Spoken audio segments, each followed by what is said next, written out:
there. So you're right. You're going to see the other team. Still, I mean, like I think the Jets are this close to being like exciting, like bombastic, Zach Wilson bombing out to Garrett Wilson team. The You know Jets what I mean? have won Like 3 out of 4 games. The loss came to the Bengals, who was in the Super Bowl earlier this year. That's fair. And even like what Jared said in the chat back here, the Giants beat last year's #1 seed in the AFC and NFC. So I mean, look, who's to say what's soft 5 weeks into a season? Yeah, exactly. Yeah, exactly. I'm not buying that. You beat who's on the schedule. Now, there's been some spots where the Giants have been outplayed and the Jets have both been outplayed and still won. But for years, they lost those games. So now that they're winning them, let's not give them a hard time. You know what I'm saying? Do you think Daniel Jones? I want to be fair with them. The Jets got the Packers. The Jets got the Packers next week. What if the Jets go in there and beat them? There's no the line on that is 7.5. You would have thought that'd have been 13. You mean Patriots? No, the Jets at the Packers next week. Oh, I thought you said Patriots before. Oh, I'm sorry. Excuse me. No, that's their next home game is versus the Patriots. Oh, okay, gotcha. All right. You were saying which ticket you got. Okay, gotcha. This week they're at the Packers. They're at the Packers. They're at the Broncos. The Jets can beat the Broncos. The Jets can beat the Packers. Packers are going to come out angry, I think. Man, yeah, they are. But here's the thing: is that going to make a difference? Them coming out angry? They didn't score in the second half. Offense is down this year, Nando. Yeah, it is. Offense is down this year. Definitely, offense has been problematic this year. It's a lot of teams in the NFL that struggle offensively. Like we seen the Bills, they struggled in the second half against the Dolphins. They struggled in the first half against the Ravens. Miami just struggled this past weekend. They struggled in the first half against the Ravens. The Patriots been struggling offensively all season. The Jets have struggled offensively. We've seen Baltimore go in the tank offensively. The Bengals haven't looked good at times. The Browns have issues where they can't score. Pittsburgh may be the worst offensive team in the league. The Texans can't score. The Colts can't score. The Jaguars almost got shut out yesterday. The Titans look bad offensively at times. Denver stinks offensively. The Raiders have struggled offensively. So the best offensive teams in the AFC right now are the Bills, the Chiefs, and the Chargers. Those three teams play offense. I think people thought that would come in, but they didn't think everyone else would be so bad. The game wouldn't be as large. You wouldn't think everyone else would be so bad. Dallas has struggled offensively. Just the Giants still have Daniel Jones. The Eagles have looked good. You know what I'm saying? They're good. Washington. Enough said. The Bears can't complete a forward pass. The Lions got shut out yesterday. The Packers struggle offensively. You called that. You called the Lions getting destroyed by the Pats. Yeah, because they can't. Bill Belichick owns Jared Goff. Look at that. Look at the coaching matchup. Bill Belichick versus Dan Campbell. That should have gave you all you needed to know right there. Still, they had no Amon Ross. By the way, I had a trade in one of my leagues. I want to write this down so I don't forget it. I can scratch it out. Superflex. Geno Smith for Amon Ross St. Brown. That went down in my league this week. Wow, man. It went down in my league Sunday morning. I tried to hold on to St. Brown. You know what I'm saying? I know Geno's playing good in the Superflex. That gives you more juice to play him. But, St. Brown's has been a player so far until this week, but he'll be back. Well, just to clarify, this team that went and got Geno Smith didn't have a quarterback. They lost someone else. And then, just was like, oh, screw it, Superflex, whatever. All the good quarterbacks are going on. I don't want anybody. But, so you had to make that tough trade. That's a tough trade to make, but I mean, you got to do it. I don't know if you were dangling Amon Ross St. Brown if you could have gotten something better than Geno Smith, but I don't know what better than Geno Smith is right now, man. The guy, right? How many games does he have to be good? Joe Montana is what's better than Geno Smith right now. Dude, I mean, it's something. Let me look it up right now. I'm looking up. I'm like, why am I on point guards? No, I don't need to see the top point guards. But quarterbacks are like point guards. You know what I'm saying? I know it's the same type of deal right there. Let's go. Stat leaders this time in the correct sport.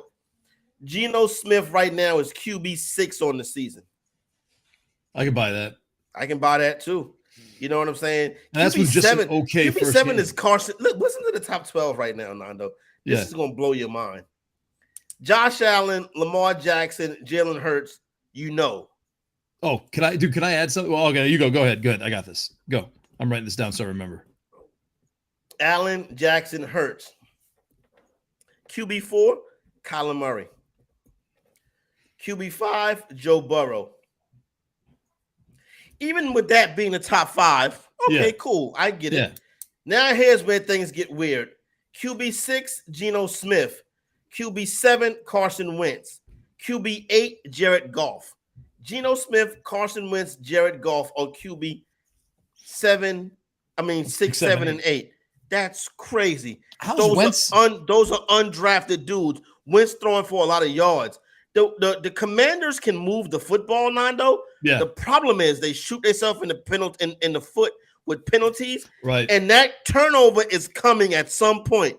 That Wentz interception, that Wentz fumble, you're going to get it at some point.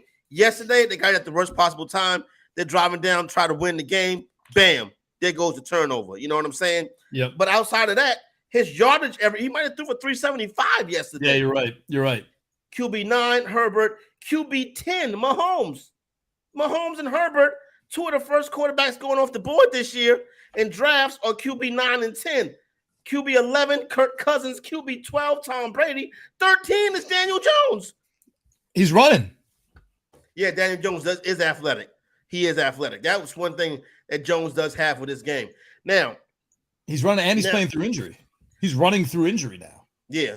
Well, he's trying to hold on to his job. Give him credit, man. Good for him. This is an option year. Now, he's not going to get the option. The Giants are going to opt out and see what maybe they'll give Matt Ryan a shot next year. You know what I'm saying? Don't say it, man. Maybe they'll probably have somebody new. The Colts will get Daniel Jones. Yeah. So the Giants already declined Daniel Jones' 5th-year option. So he's getting ready to be basically Dunsky. You know what I'm saying? Oh, Big Watts has a good point for you, man. Mahomes has a game yet to play tonight. Maybe he can move up a little. Oh, that is true. Right. Thanks for that, Big Watts. You know what I'm saying? We get on a roll. We forget about these things. Big Watts, my man, that Notre Dame fan. We'll find out. I guess he'll find out. Yeah. But yeah. So yeah, Mahomes still has one go tonight, so he'll move up. But offense has not been great. It's been the bottom line. You know what I'm saying? Offense has not been great this season. Yep. I agree. The Rams stink offensively. They can't move the football past midfield. Their whole offense is Cooper Kupp. No, he's not. Okay, good. My fault. Had the wrong guy. It's all right. We're gonna learn to love you, Big Watts, just as much as we love you too. I do. I love everybody. Big WATTS, I guess.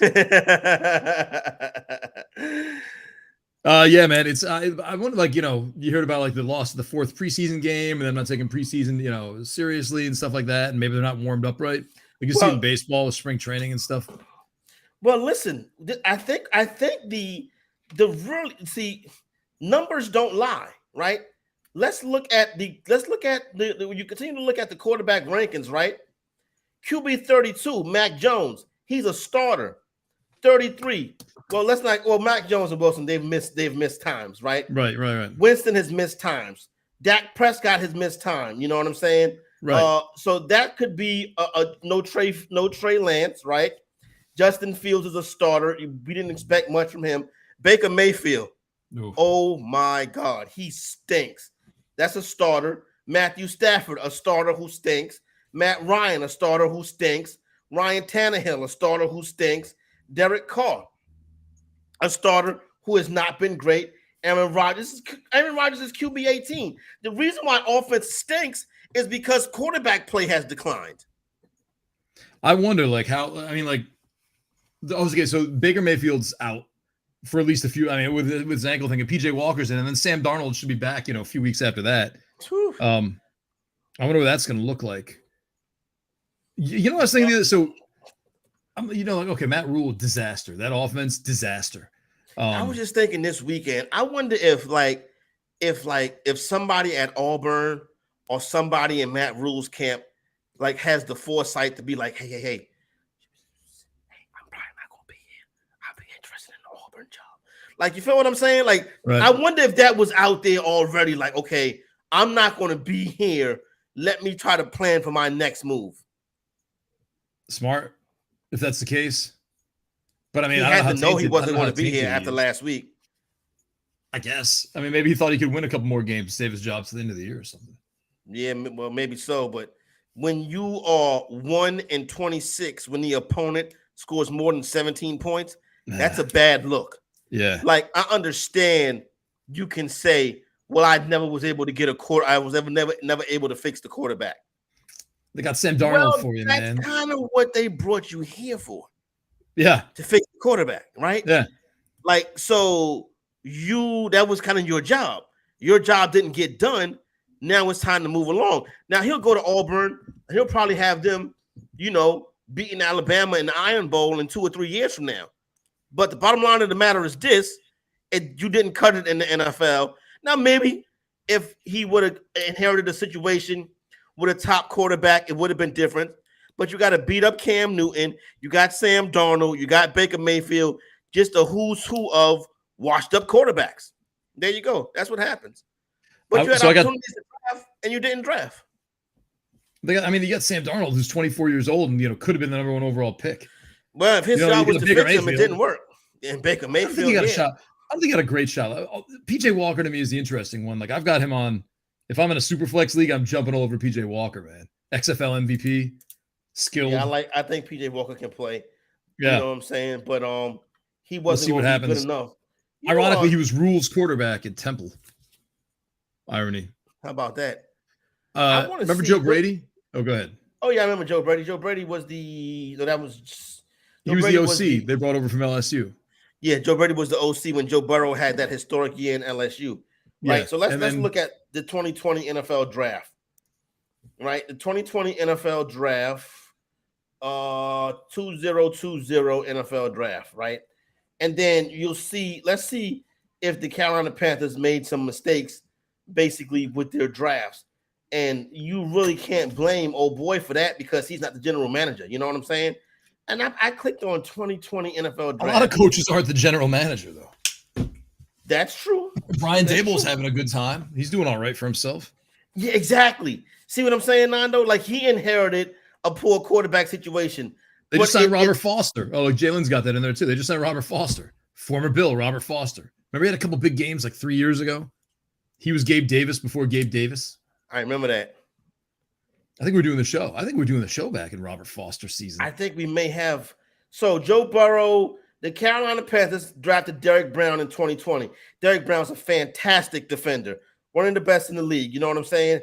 After they picked him, some of the players to go off the board after they picked him was Jordan Love, who I don't blame them. You know what I'm saying? This wasn't one of the big quarterback years right here. So I can see in 2020 you saying, you know what? The quarterback wasn't there. Burrow was gone. Tua was gone. Herbert was gone right in front of him, right? Yeah. So you say, okay, fine. Quarterback we not wanting this deal. We got an old Cam Newton, right? Maybe we can get something done with Cam Newton. We'll start building out the next class. Now, you saw what you had in 2020. In 2021, with the 8th pick, they took a cornerback, right? Carolina took J.C. Horn from the University of South Carolina, a Gamecock, right? After him, Mac Jones goes. That could have been your quarterback right there. Yep. So you had a chance to draft Mac Jones. You left him on the board. And if you continue to go down through some of the other quarterbacks that went off the board in that draft in 2021, Kyle Trask, Kellen Mond, Davis Mills, 3rd round. The Texans got Davis Mills. Davis Mills is better than anybody that's walked through the door in Carolina the past couple of years.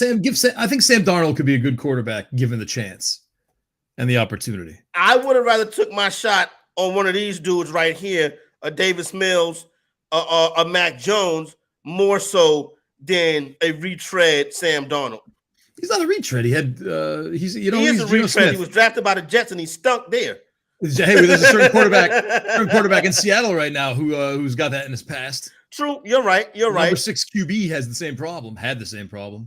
You're 100% correct. Now, I'll give you that's a good call right there.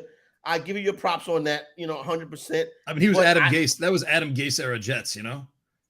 Yeah. Okay. So then why didn't he fix it, Matt Rule? Matt Rule had a chance to fix it. He didn't fix it. Matt Rule. I mean, how many games did Darnold play before he got hurt, and how many was he playing hurt in? Right? Like he was punching in rushing touchdowns. He was doing all right for a little while, and then he got hurt, and then I think he just started playing through it. I don't know. You talking about Darnold? Remember, Darnold had them at 3-0. They went to Dallas. Dallas destroyed them. They lost the next 10 games in a row. He got hurt in like the 4th game. He and ended then up played through it. Yeah, that fourth game was without. I think that played Dallas in game 3. He just didn't see. My thing is this, right? It's like the situation right now in Minnesota with the new young coach in Minnesota, Kevin Conley, right? Yeah. If I'm Kevin Conley, I'm like, I want to end my relationship with Kirk Cousins. I want to draft a guy and I want to coach him up. Because if I'm in charge, if I want to do this job, I'm going to need my quarterback. Right. Kirk Cousins is not his quarterback. So his job security is going to be based on a dude that's dying to throw a red zone interception. See, I wouldn't sleep good at night like that. Because next thing you know, you're going to be a coordinator again. But you're coming in knowing that. You coming in knowing like, all right, here's the roster that you're going to be coaching. You're optimistic, but 5 weeks into it, the Vikings need to draft a quarterback next year if O'Connell want to keep his job. I disagree. I mean, it seems like an excuse, but you could be right. Who drafted Brady? Who drafted Tom Brady? I mean, was Belichick around for? He was around for that, yeah, right? Belichick was there when they drafted Tom Brady, and obviously Drew Brees, and Drew Brees was on his last legs. Drew Bledsoe. Yeah, Drew Bledsoe. Excuse me, Drew Bledsoe. Knock on wood. Yeah, Drew Bledsoe was on his last legs. I'll think of someone by the end of the show. I just think it's tough to come in there without your own quarterback. It is 100%. It is, but I mean, like, don't take a job if you think like, oh, here's my devious plan: is I'll get rid of Kirk Cousins after a year. Well, that's all. If you plan on keeping the job, you know what Kirk Cousins is from seeing it, and now you get to look at it live. But I mean, you took the job. You took that job, dude. That's true. You're right. You took that job. You got that money. You know what I'm saying? Yeah, you told the Walmart people you could fix it. Now come to find out, great value. Russell Simmons, the Walmart people bought a great value Russell Simmons. They got a no frills Russell Simmons. He's hurt. Russell Wilson. They got a store brand Russell Wilson. Simmons. They really did.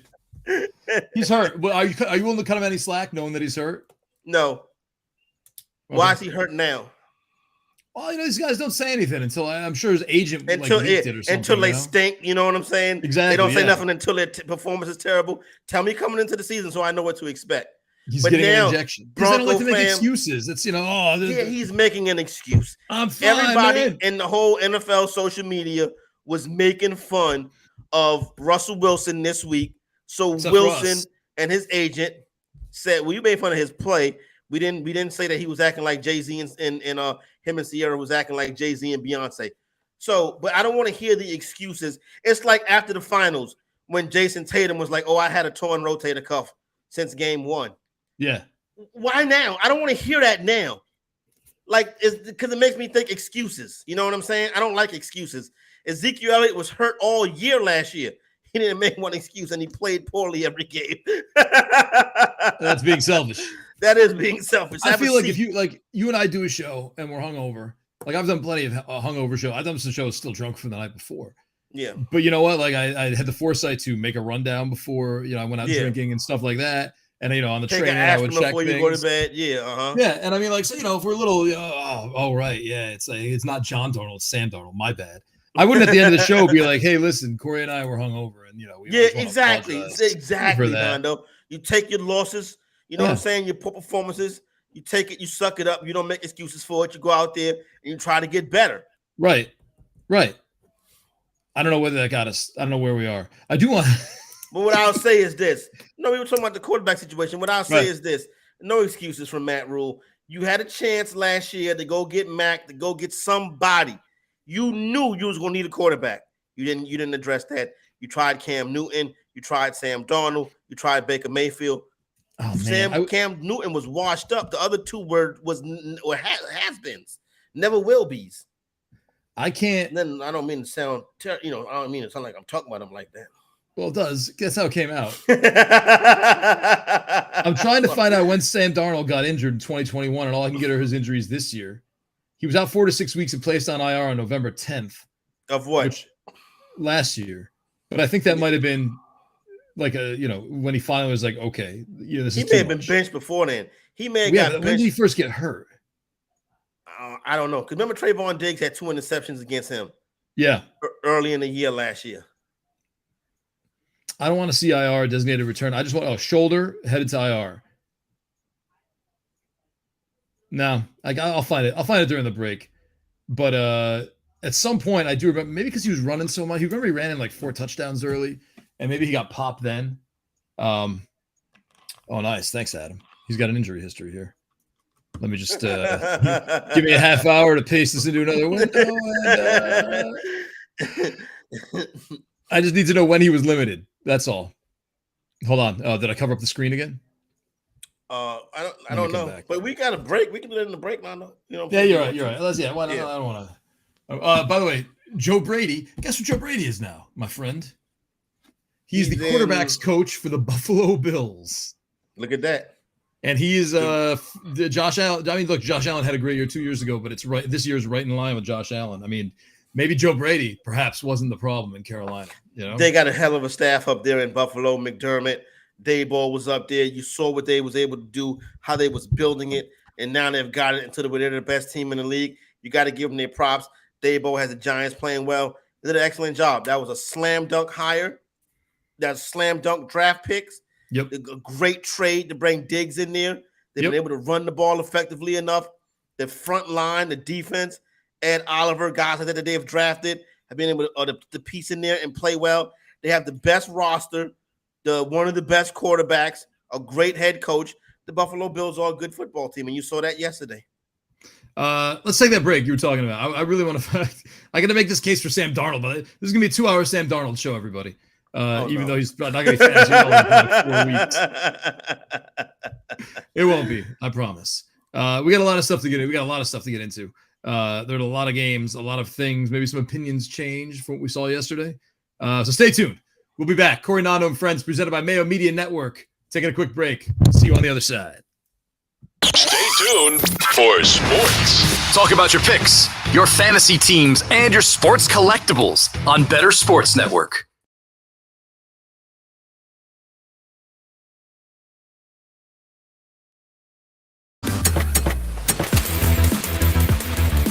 I'm Pat Mayo of the Mayo Media Network and the Pat Mayo Experience audio podcast. 2 things which you should subscribe to. I'm also the presenting sponsor of Bettor Sports Network's 3 to 5 p.m. Eastern weekday live block. So you should always tune into that. But what I want to talk about today is daily fantasy strategy and how you can leverage tools in order to both win, but understand what other people are doing, because creating leverage in daily fantasy is about the number one thing you can do if you want to get to the top of the leaderboard. So I'm going to walk through some of the tools that we have at runthesims.com in order to help guide you beyond what the tools actually provide, considering it's a lineup builder, it's an optimizer, it has projections. There's all of that stuff at Run the Sims.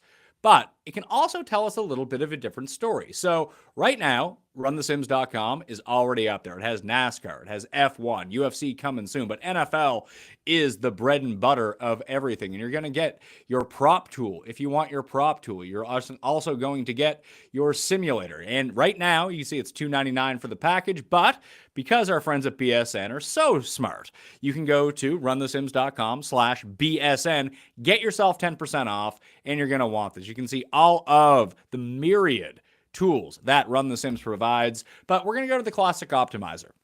And we're going to show you how you can create leverage in your lineup without doing anything. We're going to make it the main slate of games because, I mean, if you want to run projections for every game, you can use the entire full slate of everything. And you can pick whatever operator that you want. Well, for this example, we use DraftKings. So all the stock projections are in there. You can play around with them any way you want, game by game, player by player. But if you generate lineups and you're someone who plays both tournaments and cash games, this is important because the optimal lineups will show you who the most common players are going to be in double ups, 50-50s, and head-to-heads, and what those lineups are going to look like, because optimal lineups are all going to be very similar. So Jalen Hurts or Daniel Jones at quarterback, you're going to have a lot of Antonio Gibson, Jonathan Taylor, Alvin Kamara, and Travis Etienne. And I'm not saying don't play these guys, but all you really need to do is pick a pivot point somewhere, and all of a sudden you can make your team especially different, especially in higher stakes in single entry double ups and cash games if you really want to go that way. So even when we go look at our player groups and our player pool, when we generate the lineups that we want, you most definitely saw that you're going to have your Jalen Hurts, Daniel Jones lineups. All you really need to do is get a little bit different, come up with a stack in a little bit of a different way, and you see Commanders defense keeps getting spat out. That's going to be the optimal one for week 1. So all you need to do is just go a different way, and all of a sudden you've created a leverage on your opponents, and your 3v3 just needs to win that 3v3, and all of a sudden you're printing money. runthesims.com/BSN for 10% off. I'm Pat Mayo.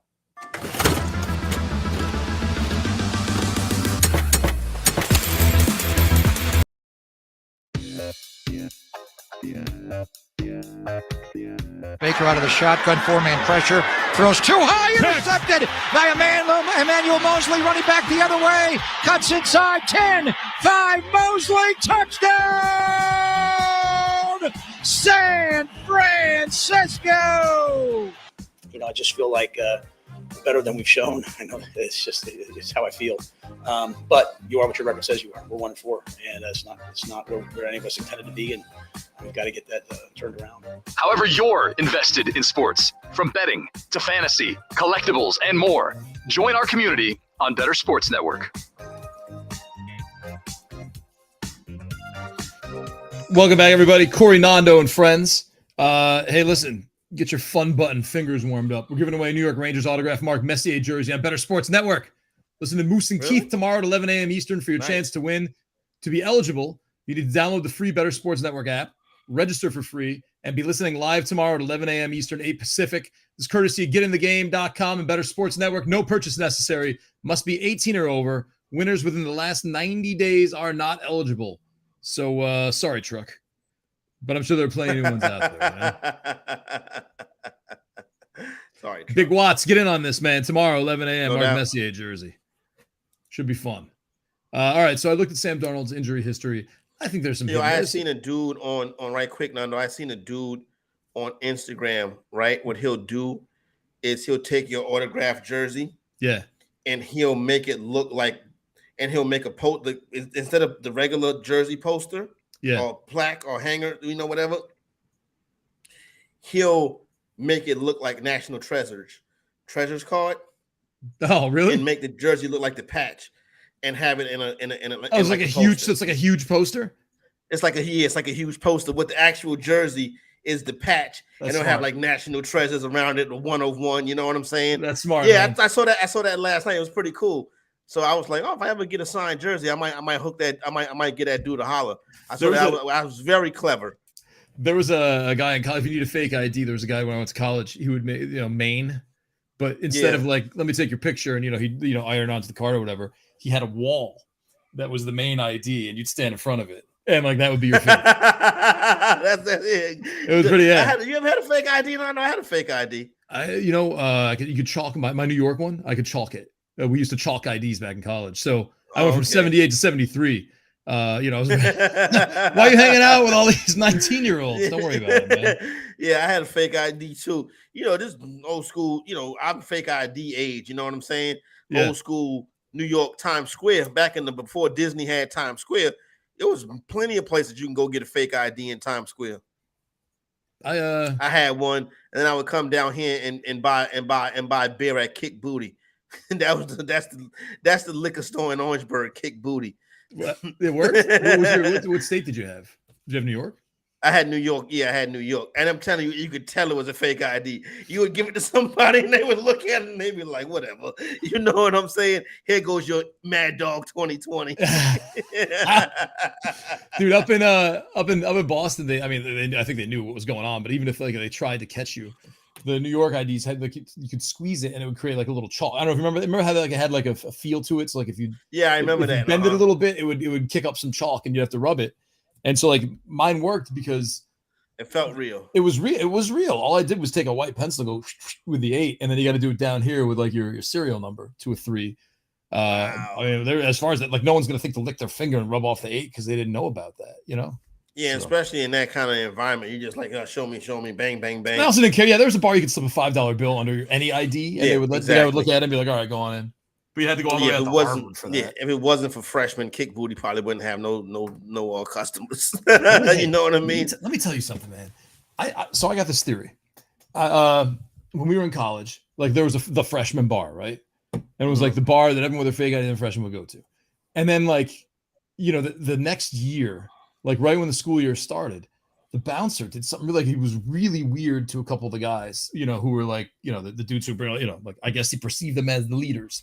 A couple of dudes I know. And I'm like, you know, like they got so angry, like we're never coming here again. And they spread the word and whatever. And I'm like, I think they do that to get like the new blood in. So like now the freshman class will come, you know what I mean? Like it just made sense. Yeah. Later on, I'm like, oh, he did that on purpose. That makes a lot of sense now. Yeah. No, he's getting ready for the next batch of freshmen. Yeah, 100%. That's got to get these sophomores out of here. Go find another bar. Yeah. Go find another bar to go show your fake ID. So come back when you're 21, kid. Because you know, like the class before is always, you know, go to the Crimson. You get in without a problem.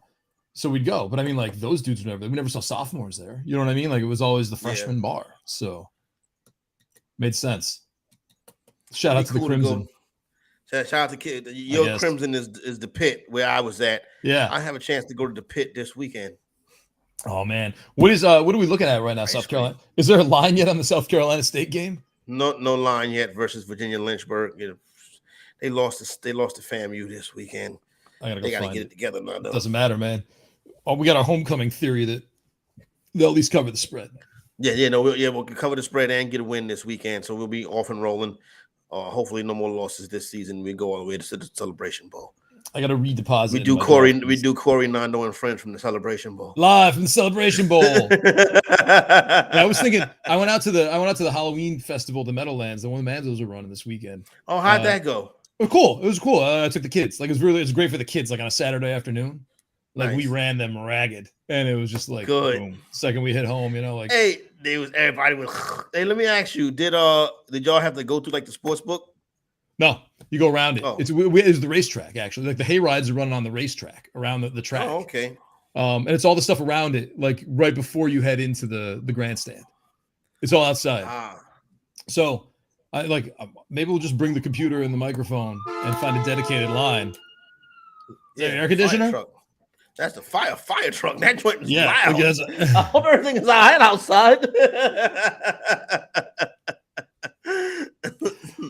Wow, that fire truck was like right there. I hope everybody all right. Me too. Hey, me too. Oh yes, hey, we should go live from Track or Treat. Maybe I'll talk to them and maybe get all set up because they got some cool stuff. They got a bar. They got like we gotta get out on the road and do some kind of remote broadcast so we can shake the hands of our fans and maybe they'll put us in their handshake Hall of Fame. Like, hey, we got to get back on that. I haven't really had any good ones lately, like that popped into my head. David Blaine was the last good one that I had. I don't think you agree with it. That is a good one, though. Yeah. It's decent. Yeah. Vegas remote coming up. Let's go. March Madness. For March Madness. We'll bring Jay Lynn. He'd be the research guy in the end. Oh, yeah. The conscious of Corey Parson. Yes. Hey, how bad do you feel on a scale of 1 to 10? How bad do you feel for Rashad Penny? Flag football. I mean, come on, man. He was rolling, bro. Yeah, that's terrible. So good. He was rolling. Such a season. And I'm not so sure that it's Ken Walker. I mean, I'm probably pretty like this is like a Jeff Wilson situation. We're going to overthink it, and be like, oh, Tyrion Davis-Price, of course, when it's really just Jeff Wilson's the answer. I don't know if Ken Walker's the answer, man. Like, these rookies can't block sometimes, and now you got to protect Geno Smith. Like, I wonder if they're just going to go with Homer or something like, the dudes they have, and that's going to be the answer. Maybe is DJ Dallas. DJ Dallas, yeah. DJ Dallas, good running back at University of Miami. But Ken Walker came in. And Ken Walker has a similar skill set to Penny. Rashad Penny. Yeah, so I think that could be the case why he would be the lead dog. I think, Walker's going to be rostered already in most leagues. Yeah. But I think you can pick up Dallas and see what happens. Maybe he can give you a little boost through the bye week so you can have some insurance for Ken Walker because obviously. My bad. Homer's on IR. My bad. Mm-hmm. Dallas is healthy. Homer's on IR. Yeah. Yeah. So it's DJ Dallas would be the guy right there. So I think both should be on rosters, Dallas and Walker. Walker will be the main guy, get the first shot, but Dallas will get some work too, and he can be the insurance and the insurance piece.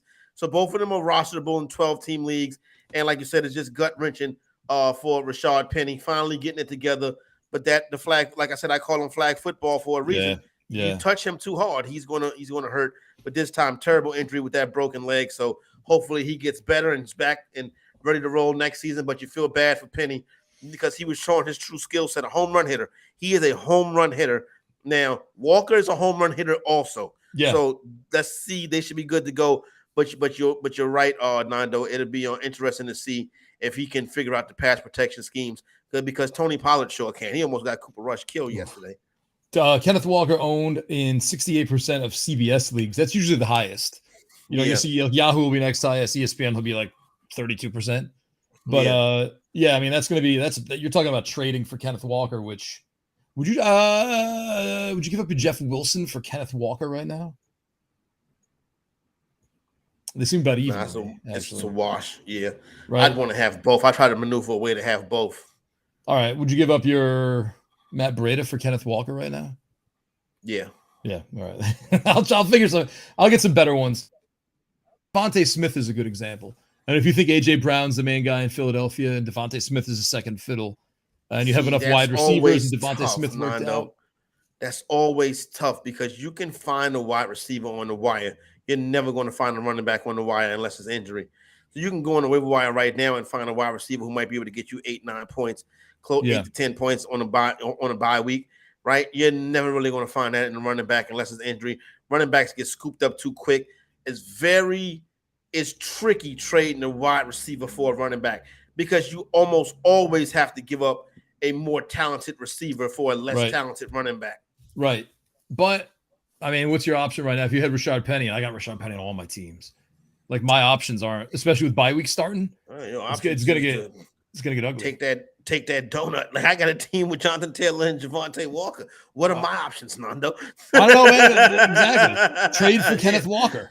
or like start ditching all your wide receivers for backup running backs, and then it's tough. And then it's my situation is the NFFC, so there is no trading. It's just wait, let's see you next year. Right. You know what I'm saying? Yeah. Well, I was speaking to the people who are listening, and this is the thing. I was going to roster Chubb, and I said, "Nah, let me go with Javonte Williams." Chubb is the best running back in the NFL. He really is, man. Is he now our number one? I mean, look, Work and Grind is saying it. How bad is JT's the 1-2 overall? Jonathan Taylor and Christian McCaffrey. This happens every year. We know it. We just don't know who it's going to be. Normally, though, the first round they hit pretty solid, and it's good to see Jefferson picking business back up. And Jefferson's had a couple good games. And when Jefferson go off, he goes off. He has like 12 catches for 145 yards, right? But then, like Barkley has been excellent. Eckler starting to pick it up. You know what I'm saying? Najee Harris, Taylor, McCaffrey, all of them just been pitiful. Devontae Adams hasn't really got it going yet either. So the first round has not really shook out yet.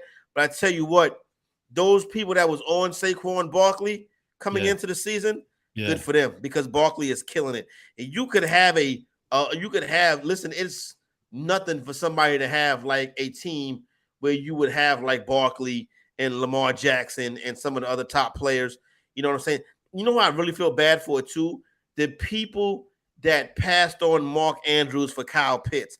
That is an all-time horrible fantasy decision. Yeah, that's really gonna. I mean, but the Pitts thing doesn't. It doesn't make sense. It's the same. It's a different quarterback. I get it, but it's the same offensive system, man. It's just, Marcus Mariota is not Matt Ryan. They want to win the game without Mariota. So weird. They want to win the game without Mariota. They want to run the football, but it's going to be hard without Patterson. That what happened to them yesterday?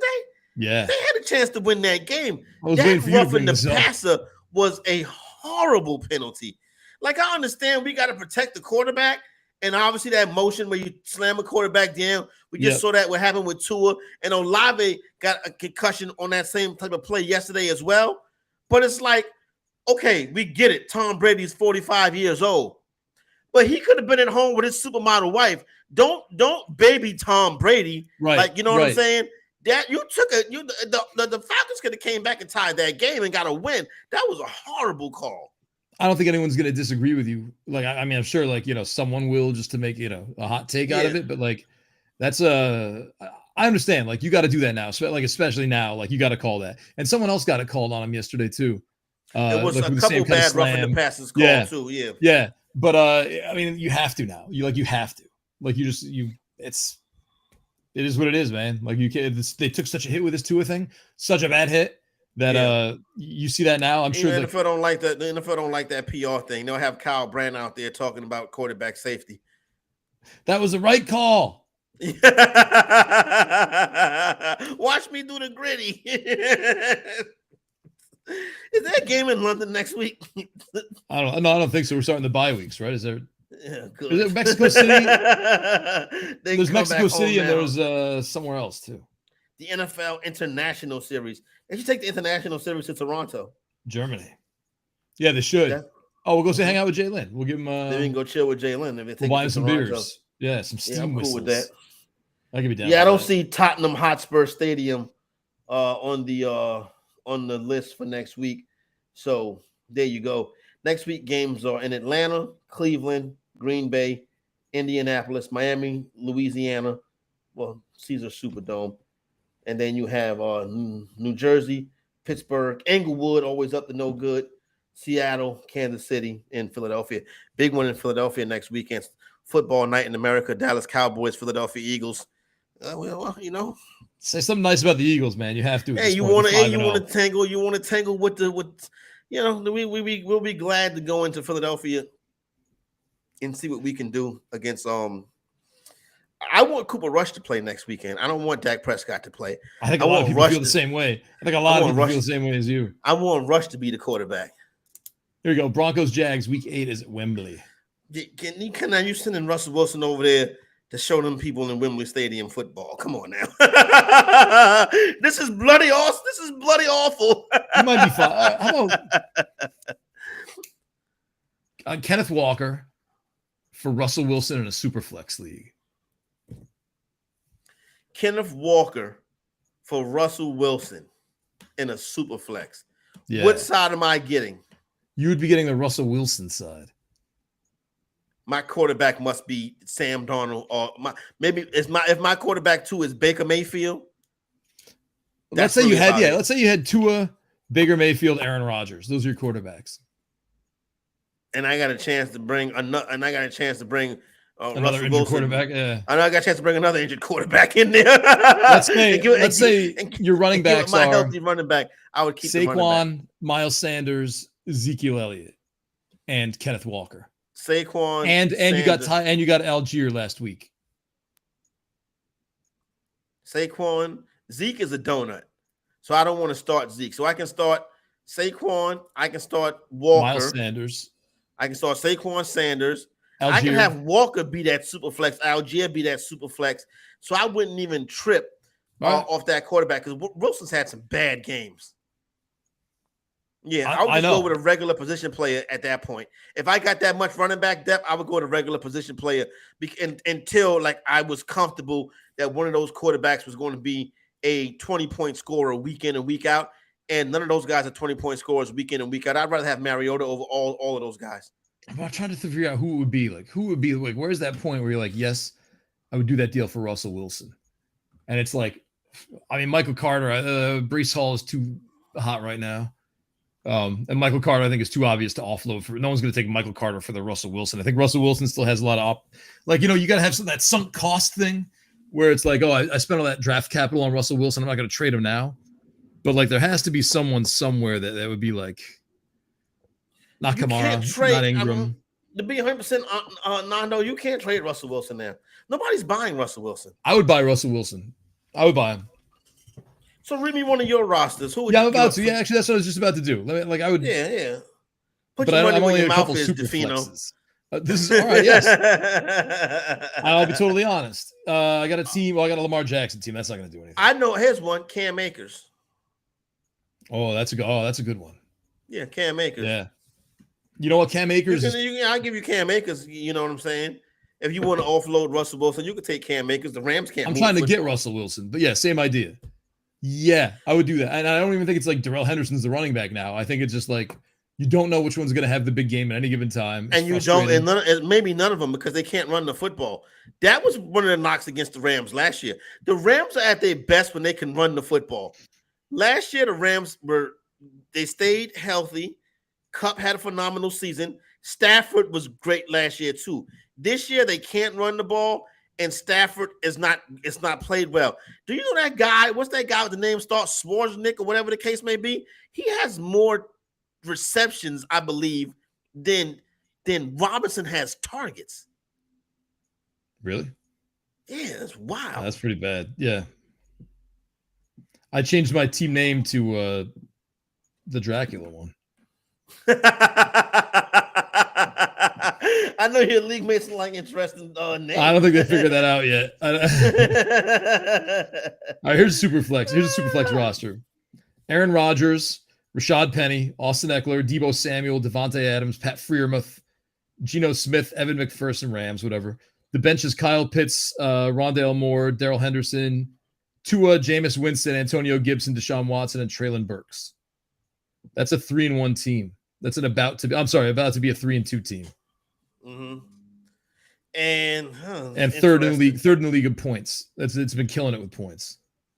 Well, that's good that it's good in points. I wouldn't fool with that team right now, especially not by putting Russell Wilson anywhere near the starting lineup. I know. But man, I just feel like maybe this is not the forum for it. Maybe what are you going to get? Like, he's not. That's what I know. That's what I'm saying. Like, I want to get. I think Russell Wilson is a tremendous value right now. Right. See, I worry about buying low just because it's the buying low is the right thing to do. Like, you buy low in certain situations, you do want to buy low. Like, say you want to buy low on Taylor when he comes back with a high ankle sprain. You can buy low on that. Say you want to buy low on I don't know. Cordero Patterson. Say you want to buy low on Patterson, or say you want to buy low on Melvin Gordon, right? Hasn't looked good, got the fumbles. We see Mike Boone, but you know that Gordon has the pedigree, and if this offense turns it around, it's going to be off the strength of Gordon. I can see buying low in a situation like that. Buying low on a quarterback who looked washed up with a shoulder injury, not for me. Not for me. Yeah. Like my man Shannon Sharp said, you ain't riding, you walking. Come on now, Skip. You ain't riding, you walking. You know what I mean? Like, I'll find the right situation. I'm not buying that. I'm not buying that. I'm not buying Russell Wilson. Let's ride. Here's working grind. Superflex. Give Lawrence and Watson for Russ and Etienne. I would do that. 100%. Maybe just get Watson? Etienne. I would buy low on Etienne. In 14 teams, give Lawrence and Watson, grab Russ and Etienne. Etienne at some point is going to be that Trevor Lawrence guy. You know, like it's been proven. Like anytime you bring in that dude from your college, you're going to throw to him. I need him to get in time. He runs well. Yeah. Rough weekend for them this past weekend. They're horrible. Styles make fights, and Houston owns that team. But they let's see if they can get back into the good graces next week. That's interesting. I would rather see, to me, Etienne is the best player in that bunch. So see what Work and Grind is saying is right, Nando, because it's kind of like trading Russell Westbrook also. Like, you know what I'm saying? Yeah. Like, for example, when the 76ers wanted to get rid of Ben Simmons, everybody in the NBA know Ben Simmons is a humongous problem, right? He makes too much money. He can't shoot. He's scared of his own shadow. He's not a big-time player. So why do I want him? I don't. Well, we'll give you Tyrese Maxey too. Oh, okay. So you got to kind of trick somebody into taking Wilson. You got to give him somebody else. You got to give him a piece that makes him think, okay, I can hide Wilson, right? Sure. And then I have this piece right here that I like for example, in this scenario, a Tyrese Maxey. You see what I'm saying? Yep. Simmons by himself ain't good enough. Wilson by himself ain't good enough. Give me an asset that I can use. And Etienne is an asset somebody can use. I don't think the Russ and Etienne owner would take Lawrence and Watson. I don't think you get that deal done. No, they would want to get rid of Russ. I know that. But nah, you gotta come better than that. Yeah, you know, I mean, if you're like Lawrence is not a great. What if it was Geno and Christian Watson, Geno Smith and Christian Watson for Russ and Etienne? That's the trade right there. I don't know if I would rather hold on to my Geno Smith, man. Like Geno Smith. There you go. You'd rather hold on to your Geno Smith. Yeah, but I mean, there are other players like I wouldn't want to hold on to my Lawrence. You're hitting the guy that's close to my heart. I know what you're doing. But see, here's the thing. I wouldn't mind Watson. See, if I can get Watson off my team, right? Yeah. And get Etienne, then I'm cool with that. This is Christian Watson. This is the wide receiver. That's what I'm talking about. Yeah. Yeah. Okay. Just make Deshaun. Yeah. He's still got plenty of time for him, and then but Brandon be mad about that. What if it was Lawrence and Deshaun Watson? What about Lawrence and Deshaun Watson? For Russ and Etienne. It's two quarterbacks. Nothing you can do. It's a super flex. It's super flex. Okay. Why are you trading both of your quarterbacks? Hypothetically. I don't know. Maybe you drafted a bunch of quarterbacks. You know, Watson's not coming back till week 11. I would take on, man, but Watson's not going to be it until next year. But I mean, if you get him for the playoffs and he's Deshaun Watson, like you're winning. The Superflex, that's 28 points in the Superflex every week. And if we learned anything from like Jalen Hurts, what he's doing this year, running and then so you much. Put him in that rushing attack. So now you got to worry about Watson running, and Nick you got Chubb. to worry about Chubb running, and Kareem you still Hunt. have Stefanski as the play caller. I like it. I like it for fantasy. That's the thing. That's a league winner. Deshaun Watson's a league winner, maybe. The people that's teams, and this comes from you. I give you credit for this one, Nando. If your team is struggling, dollar make you holler on Malik Willis, because he could be a guy that can come in there and you can start him at quarterback, and he might give you a boost because of the rushing upside. So I would a dollar make you holler and stash Willis if you are 0-5, 1-4, 2-3, thinking, okay, you're gonna need a spark or a push down the end. A guy like Watson, a guy like Malik Willis could be guys that can help you win going down the stretch. Fantasy football is not a sprint; it's a marathon. You know what I'm saying? You just got to get in. You got to get in. You know what I'm saying? Weeks 1 through 15. You know what I'm saying? 16, 17, 18, or however they do the playoffs now. You know what I'm saying? It's not guaranteed. The playoffs now 15, 16, and 17. Excuse me. It's not guaranteed. So you got to get there. And say you get 3.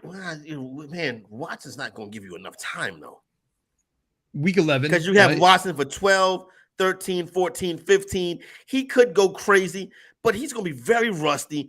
Most of that yards is going to come from rushing. Amari Cooper is his WR1. Remember that now. When you get into November in Cleveland, Cooper's not going to look like Cooper looks now. Cooper don't like cold weather. Notoriously does not like cold weather, right? He'll pull himself out of a game if the temperature is not comfortable to him. He's done it before. I'm a Dallas Cowboy fan. I've seen him remove himself from games. That's one of the reasons why the Cowboys got rid of him. Trust me, it's going to happen in Cleveland. He looks good now, satisfied now. But when it gets cold in Cleveland, that guy's not playing. Get Donovan Peoples-Jones, they got Kareem Hunt. I mean, they're going to be able to run the football effectively. They're going to be able to scheme it well. I trust Stefanski to scheme it well. The Browns are a team that I would buy going into next season with Watson with a full training camp and some football under his belt. This guy almost missed 2 years of football. Well, he's practicing now, or he's doing something now. Like you can't. I think he can't. He can go to the facility. He can go to the facility. Yeah, there's some stuff he can't do. There's some stuff he can do. He can't go to the games. Can't be on the sideline for the games. I think he can practice with the team. I got to go back and look. But he can practice during the week. He can come down here with Dabo. Dabo will make sure he's good to go. I'm sure he was practicing last year. You know what I mean? Like it was. He was their inactive quarterback. He was with the organization. Yeah. But he was just disgusted with that organization. But he used to be out there with them. You know what I'm saying? Right. So I don't know, man. There's Can you imagine he threw a lot away over nothing, Deshaun Watson. But then he got a $245 million guaranteed contract. Yeah, what did he throw away? Yeah, you're right. His reputation. Like this guy's got he plays for 10 more years, and then he moves to France, and no one's gonna know who he is. You know what I mean? Like, trust me. Next year, this time, if he is QB1 in fantasy, everything will be all good. Everyone will have forgotten about that. Everyone has forgotten about it. Look at Kareem Hunt. There's video. There's video of Kareem Hunt. There you go. We live in a second chance society. Look at Joe Mixon. Look at Tyreek Hill. This video of Joe Mixon too, I believe. You know what I'm saying? Right. So Tyreek Hill had something with no video prior than the thing he had while he was in Kansas City. That girl walked all of that back. You know what I'm saying? Right. So Adrian Peterson. And the list goes on and on. We live in a second chance society. Yeah. Which I think is a good thing. Deshaun Watson, people just going to buy whatever narrative is convenient for them, I think, at some point. Like if he starts playing exactly. Well. You know what I'm saying? Like you'll have some outrage on social media, Kyle Brandt jump up and down or something like that. But for the most part, does that move your day-to-day life? What's going on in Deshaun Watson's massage table? Right. Speaking of Deshaun Watson and massages, I know you've seen the video of the giant player. No. You got to see it, not though.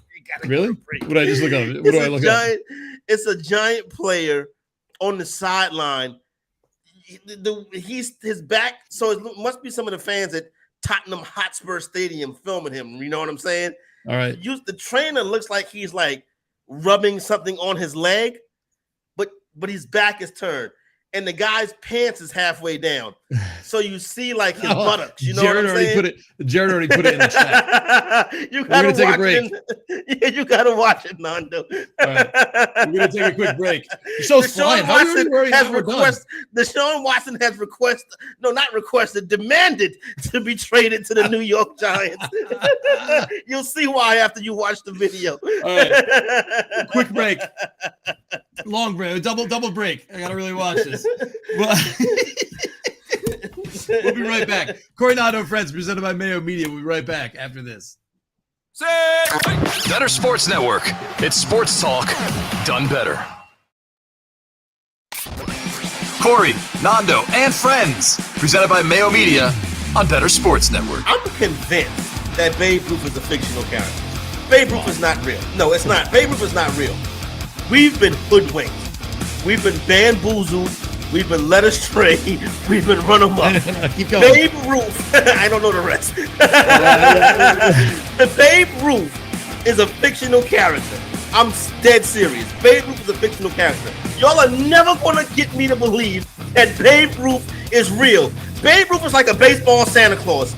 I'm not buying it. After I saw those highlights last night of Babe Ruth, I'm like, there's no way you can tell me that Babe Ruth is a real person. Who do you know? There is nobody under the sound of my voice that has ever seen Babe Ruth play. I asked my pops, you ever seen Babe Ruth play? He's like, no. Nobody's ever seen Babe Ruth play. I mean, come on. I'm telling you, Babe Ruth is a fictional character. Even Babe Ruth baseball cards, it looked like it's drawn. Like, Babe Ruth is not real. Y'all trying to pull a fast one. Listen, I don't know who made this up. Maybe it was Phil Rizzuto. Maybe it's the Lenny Melnick. But Babe Ruth is not a real person. There's no way. Everything about Babe Ruth is sketchy. If you didn't go to the games, how do you know that it really happened? Or I listened on the radio. You listen to Ovaltine on the radio. That old school radio was all fiction. Everything on old school radio was fake. But you think Babe Ruth is real? Look, he lived until 1948. So if you find someone who's like 85 years old, they might have remembered him when he was little, when they were a little teenager. Babe Ruth was made up by baseball purists. I am certain. You do that thing where you pause the Babe Ruth video and you zoom in and you zoom in and you zoom in. You see like some artist's autograph, like right here. Digital art right here. Yeah. Somebody need to investigate this and see if Babe Ruth is a real person. I'm pretty sure Babe Ruth is a fictional character created to make people think that like there was this great jolly old baseball player that drank beers and ate hot dogs and hit 60 home runs. Like the home run record before Babe Ruth was like 14. You know what I'm saying? Yeah. But now he figured it out. Like who figured out the dunk, right? Like he's just like, that's like Dr. J or something, right? Then Dr. J, probably was before Dr. J, but Dr. J made the dunk famous. Babe Ruth made the home run famous, or maybe that was a way to get people to like. We're gonna make baseball America's pastime, but in order to do so, we need somebody who we can make the face of the sport. And they didn't have no face of the sport. So they're like, okay, let's make him a fictional guy that played for the Red Sox and was traded to the Yankees for like tickets to tickets to Cats. You know what I'm saying? Like the Red Sox get a Yankees. You tried to say is there any footage of Babe Ruth in the Red Sox uniform? None. I'm telling you, Babe Ruth is a fictional character.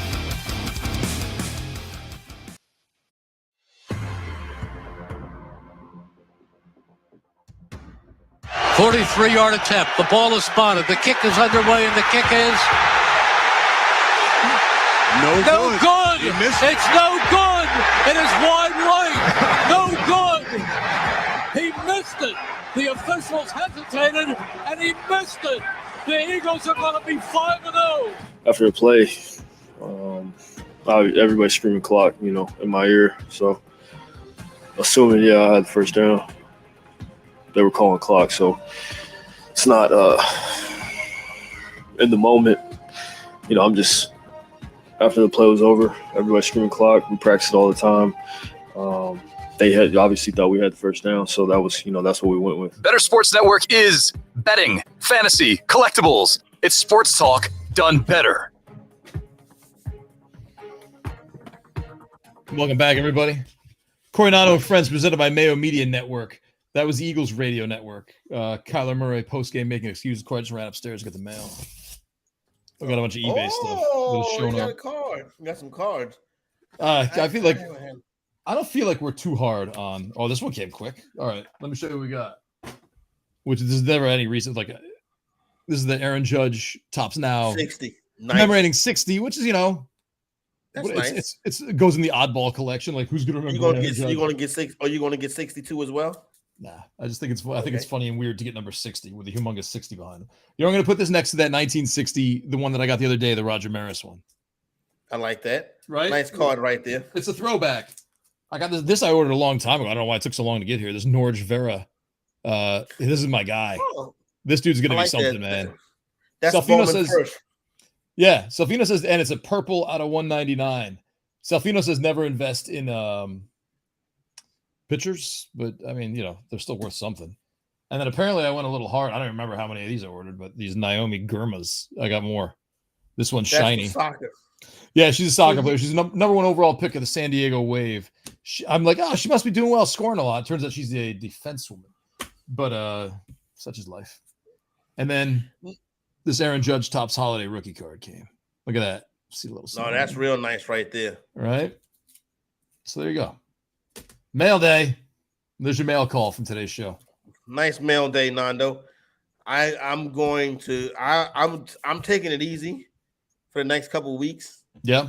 And then towards the end of the month, I need to go back. I tell you what I'm doing. What I'm doing on my cards over the next couple of months, probably into the new year, probably to the All-Star break, to the NBA All-Star break in February.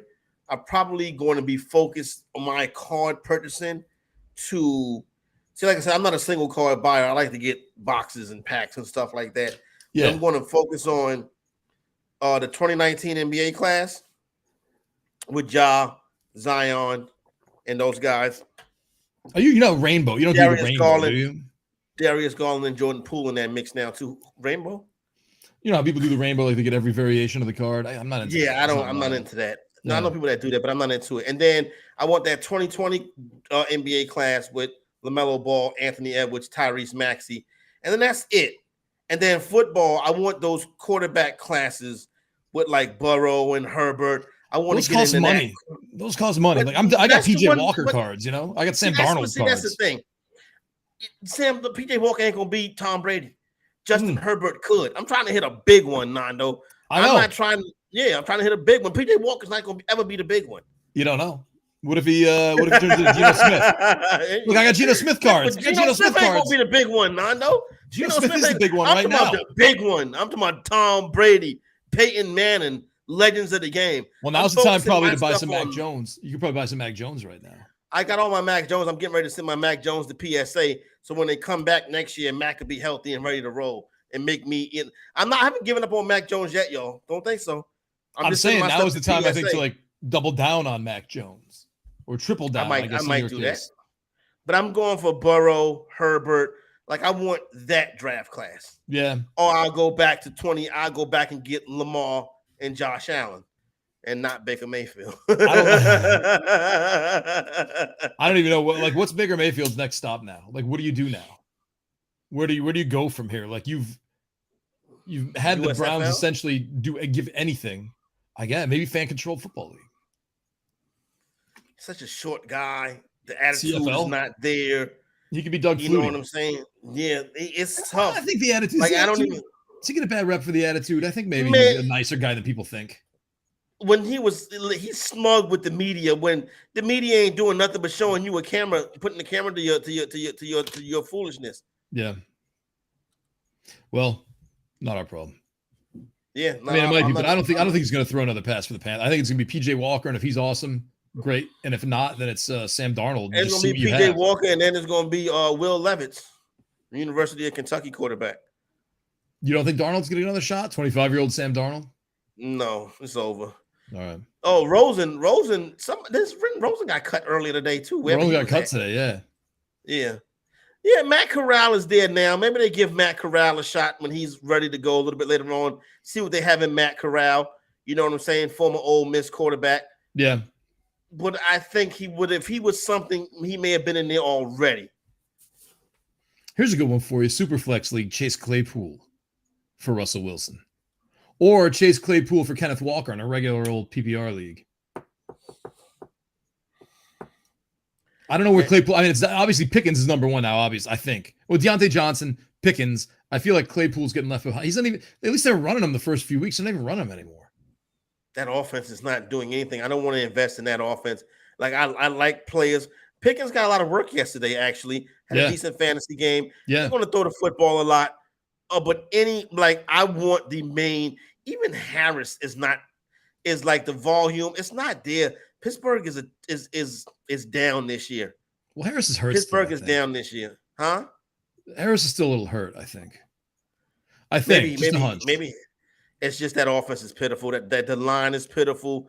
The quarterback play is inconsistent and inexperienced. It's just the teams are better than Pittsburgh. And here's the thing, Nando: when you're Pittsburgh and you're big and bad, and you're beating teams for 20 years, when you're down, people will try to knock you out. No, come on. Everybody loves. Yeah, right. I think people still love the Steelers. I think it's accepted. Like it's gonna take a little downtime. I don't think there's anything to be mad at. You know, like it's not like frustratingly horrible. You know, like it's just like it seems like they. It's a rebuild year in Pittsburgh, and but they're not unwatchable. You know what I mean? Like they got some talent. I think it just needs to click. Yeah. Yeah. I don't know. Maybe. Yeah, and Claypool is no. All right. Hey, we asked this question. Did you watch the Giants video? Yeah, it was great. Yeah, sorry. I was so excited about my mail. Yeah, that was. I see what you're saying. Just at the right angle. Just at the right angle. Deshaun Watson was watching that last night. Like, yeah. How much did he pay for that? New York. Yeah.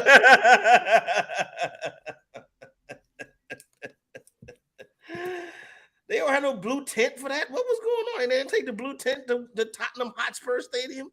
I don't know, man. And it wasn't. I mean, it wasn't like Saquon Barkley where you had to get this done immediately. You know, like exactly. Let's go in the tent. Like, no, do it here. Yeah, right here. I want everybody to see my buttocks. Oh man, I know you're gonna. You know, I mean, do you remember? So Crank Yankers had this guy, and this is totally off topic, but you made me think of it. Yeah, right. This guy Jim Florentine used to do Crank Yankers. I know you remember Crank Yankers. Jim Florentine used to work. He used to be down with He would come in sometime. Oh right, with Opie and Anthony. Oh, I thought you were thinking of who's the comedian who did the show down the hallway too with the buzz. He had the buzz cut. He's kind of like pale, never really smiling. Jim Norton. Yeah. He's cool with that whole crew. I've shaken Florentine's hand in the bathroom, which is a weird handshake in the bathroom, but still, nonetheless. Did he reach out to you? No, we would like when you're in that building, right, on that floor at that time of morning, and you see each other often, eventually you would start speaking. You know what I'm saying? Right, yeah. I would speak to Robin Quivers. I would speak to Opie. One of them wasn't so nice. I don't know if it was Opie or Anthony. One of them was not so nice, but Florentine would speak. I forgot the black comedian that would come in there and kick it with them sometime. And then Sway was always cool, Heather B. So, and then, then you had Nick, you know what I'm saying? Nick Costos. So everybody was always up there, was cool, except for like Howard Stern. Right. It was like, leave the hallways, everybody, leave the hallways. They come and make us leave the hallways so he can walk by himself. You know what I'm saying? Yeah. Right. Opie is nice, Anthony not nice. That's how it was. 100% correct. Mm-hmm.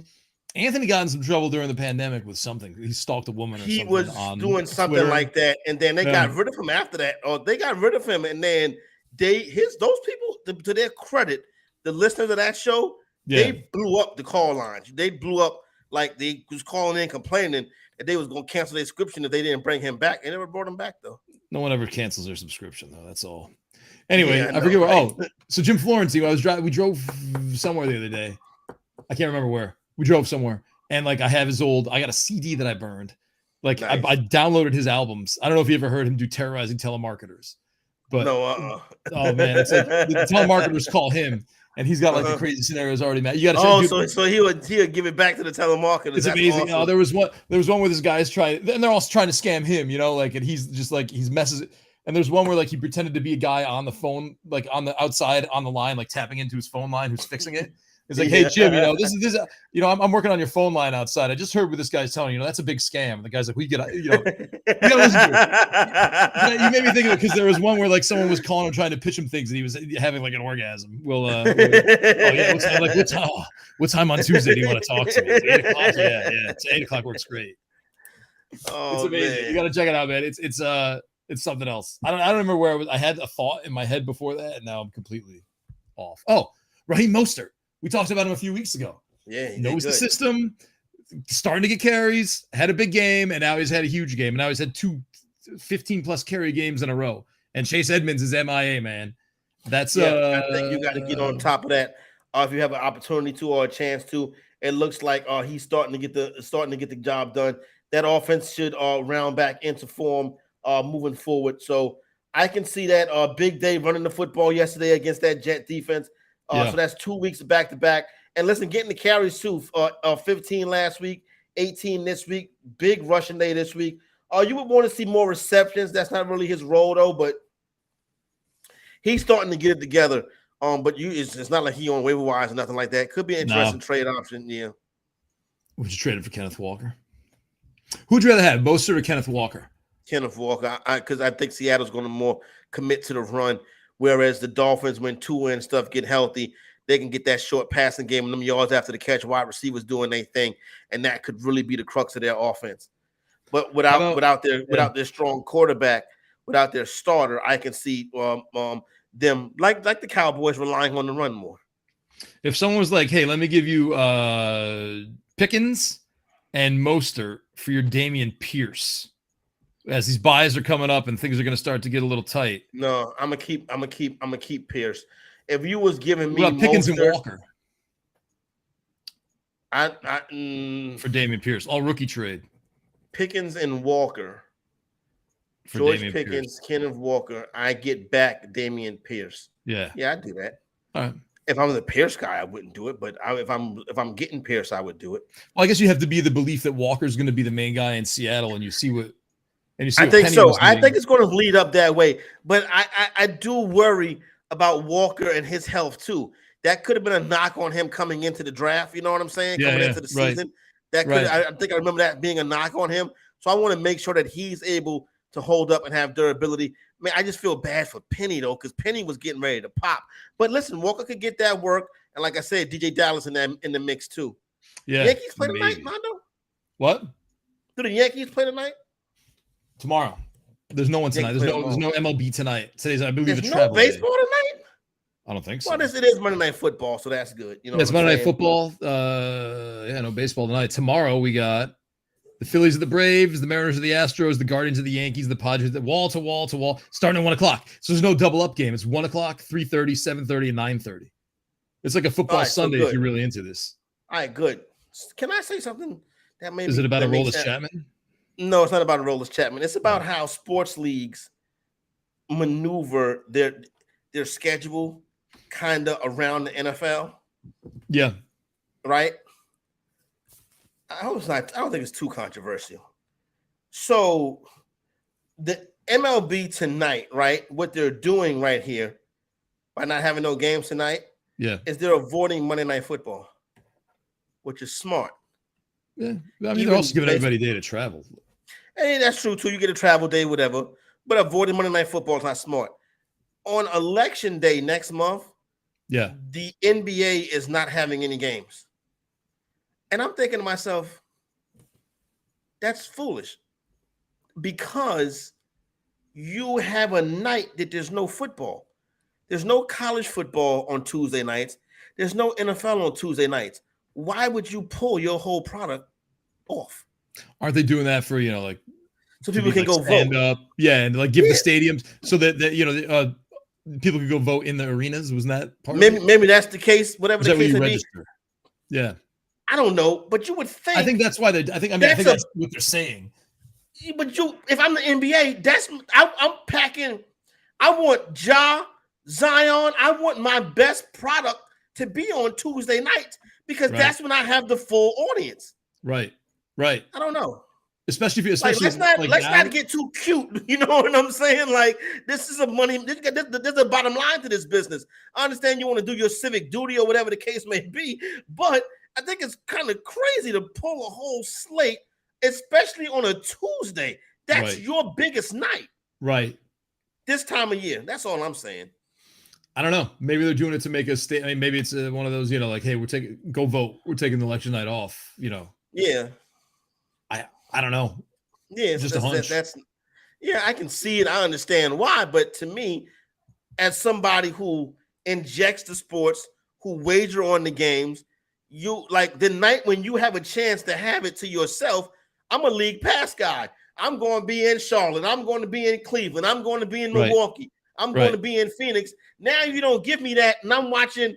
And you don't give me that now. You know what I'm saying? I'm watching the Pirates and the Dodgers now. Well, World Series will be done by then. But now I'm watching, you know what I'm saying? Hockey, you gonna watch some hockey? I mean? I'm not watching. I don't watch hockey until Exec on Ice does not debut until the NBA All-Star break. Okay, gotcha. That's when the Exec on Ice debuts. See you at Valentine's Day. Yeah, around Valentine's Day. Adam's saying in the back, like, look at NBA All-Star game was in Utah this year. Utah's fun. People have a lot of fun in Utah, man. I've never been in Utah. I try to go to the All-Star game every year. Every year, go to NBA All-Star weekend. Yeah. Been terrible spots the past couple of years though. Chicago, Cleveland, now Utah. Cleveland's awesome. I've been to Cleveland. I like Cleveland a lot. I had a great time in Cleveland. Cleveland in February, Nando? Well, it was Cleveland in July. Yeah, it's different. The mistake by the lake is you see why it's a mistake in February. Oh, come on, man. It was a good time. Can you imagine Utah in February? But I'm gonna go check it out and see. Where is it? You know what I'm saying? Salt Lake City? Salt Lake City, right? Yeah. My friend goes to Salt Lake City all the time. He lives in New Orleans and he loves it. He says it's amazing. Yeah, everybody's like, you're gonna like. Everybody says that. I'm just a little bit like skeptical of Salt Lake City, but why not? I'm down to check it out. Even with my homeboy Boogs. My homeboy Boogs was like, "You want to go for sure?" I'm like, "Yeah," and he was like, "All right, I'll roll." It'll be cold in Salt Lake City in February. I'm down to do the show from there. You know what I'm saying? I got a big coat. Yeah, I got a big lodge. Coat, you know what I'm saying? Ski lodge. So we got to go. So now we have a remote broadcast at the Celebration Bowl. At the Meadowlands racetrack in Utah, the Meadowlands racetrack in the haunted racetrack. Yeah, we got this. Write these all down so we can request them one by one. Yeah, exactly. The Mets would have won. I could have paid my own way with the $33 I would have won on my $3 parlay. All right, well, there you go. It's almost time. I tell you what, it's almost time to reload the DraftKings account. Yeah, I had a good day yesterday. As a matter of fact, I made a withdrawal this morning. That's how good my day was yesterday. That I made a withdrawal this morning from my sportsbook account. Yeah, and it's going toward homecoming. I can't wait. I gotta put my remaining whatever I got on South Carolina. Yeah, there you go. Yeah, I don't care anymore. We got something, I think. You believe in Jimmy Garoppolo now? I big fan from Jimmy Garoppolo. I've always believed in him. Now, like I said, I was talking when I was on my walk this morning. My man Hatch, who's a 49er fan, he called me, who got the best defense in the NFL. I'm like, oh my God. and then I have to remind them that they played the Carolina Panthers. You know what I'm saying? Right. So slow down a little bit. We know what San Francisco is. They're going to run the football well. They're going to play defense. Jimmy G is going to manage the game. They get to a point of the season where they hit a ceiling, though. And that's what you always worry about with San Francisco. Now, that point of the season could come on Super Bowl Sunday. That's how good I think the San Francisco 49ers are. Now, next week, interesting schedule. I thought about this yesterday, Nando. The 49ers, right, were in Carolina yesterday. They're in Atlanta next week. Shouldn't they just stay on the East Coast? Yeah, probably. Yeah, why? I wonder if they went back to San Francisco last night. I don't know. Would you? Because then you got to spin back around. I mean, maybe getting your Well, own I'm beds not at like, home. see, NFL logistics is different than just me, the fantasy executive. I don't have a logistical team around me. You know what I'm saying? Right. But you would think when the schedule come out, oh, we got 1 week in Carolina, the next week we in Georgia. Let's just make a way so we can put, like, the logistics team should have started working on this as soon as they got the schedule. They should have been like, okay, well, let's get away. Because I don't think there's no reason to go back to the West Coast. Just stay out here. Yeah. I want to do something fun. If you want to do this with me. I'm here for you. I'm giving you the Broncos. I'm giving you the Rams. And I'm giving you the Colts. Wait a What? minute, 1 second, Nando. Jalen says private aviation company will sponsor your show. Private jet for all your shows on the road. Oh, I find this one. We'll give you a cut.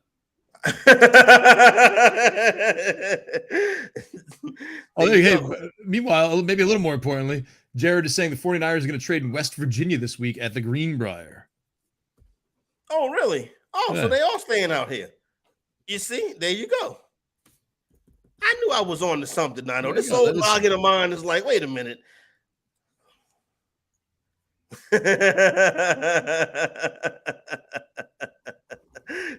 Sorry. Let's move along. Let's not dip into that. I want to give you 4 teams. Well, I got 3. I want to pick a 4th one real quick because I think this is going to be a little fun. Yeah, Bears. All right. Broncos, Rams, Colts, and Bears. I want you to make a fantasy team for me. 1 quarterback, 2 running backs, 2 wide receivers, and the tight end. All right, Broncos, Rams, Colts, Bears. Who's your quarterback? Broncos, Rams, Colts, Bears. Who is your fantasy quarterback rest of season for those 4 teams? My fantasy quarterback rest Is it of Russell season. Wilson, Matthew Stafford, Matt Ryan, or Justin Fields? I'm glad we're coming up on the break. You want to take a break? You want to take a break? Yeah, Let let's take a break and let me let's take a break and let's think about this horrible. What are these teams? The Broncos, Colts, write it down. The Rams. Broncos. I'll put it in the chat. Broncos. Hold on.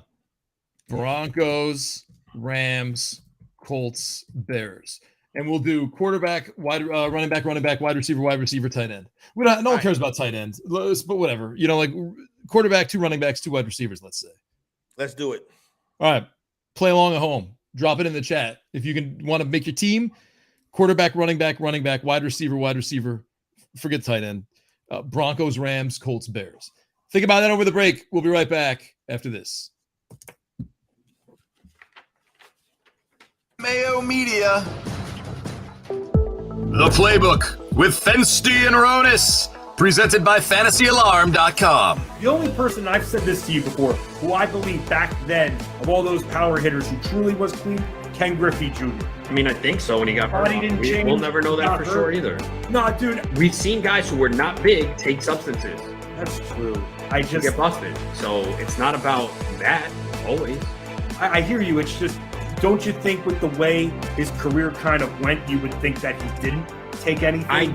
I don't think he did, but we'll never know 100%. I'm going to keep telling myself that he didn't. The 1 year player, I mean, he's my favorite baseball player of all time. In the 1990s, Ron, as a kid, as a 5-year-old kid who plays video games and collected cards, there was no one cooler than Ken Griffey Jr. I still wear my hat backwards because Ken Griffey Jr. did it and he looked really cool doing that, wearing a backwards baseball cap. Like, he made everything the guy did looked cool. Even the home run in the movie Little Big League, it's acting, it's all, I guess, fake, but even he made that look cool. I mean, Ken Griffey Jr., you're a little bit older than me, but in the 90s, was there besides Michael Jordan, was there a more loved athlete than Ken Griffey Jr.? Yeah, no, I love Griffey. He's one of my favorite players ever, from defensively to hitting his swing. And yeah, I would have loved to see what he could have done if he had stayed healthy, the final numbers he finished with. So no, I was a huge fan of Ken Griffey, and it's a shame though that all those injuries towards the end of his career just really limited the production he put up, but he still put up elite numbers. He was so fun to watch. So I'm a huge Ken Griffey guy. And here's the other thing, too. So 1994, the season got shortened because of the strike. And he finished with 40 homers in 111 games that year, man. And then he had 56 2 years in a row, 97 and 98, and then 48. He had a stretch 4 years in a row, 49, 56, 56, 48, 40.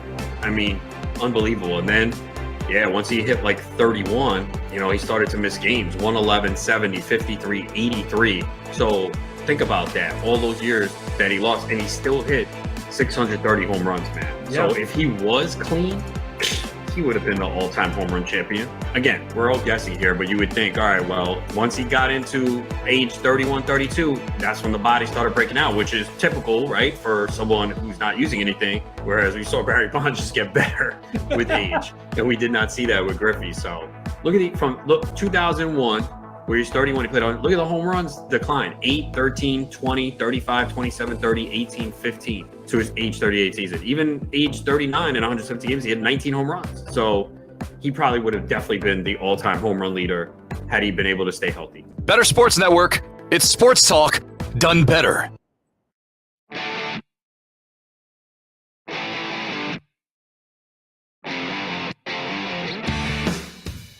Join the show with one touch of a button.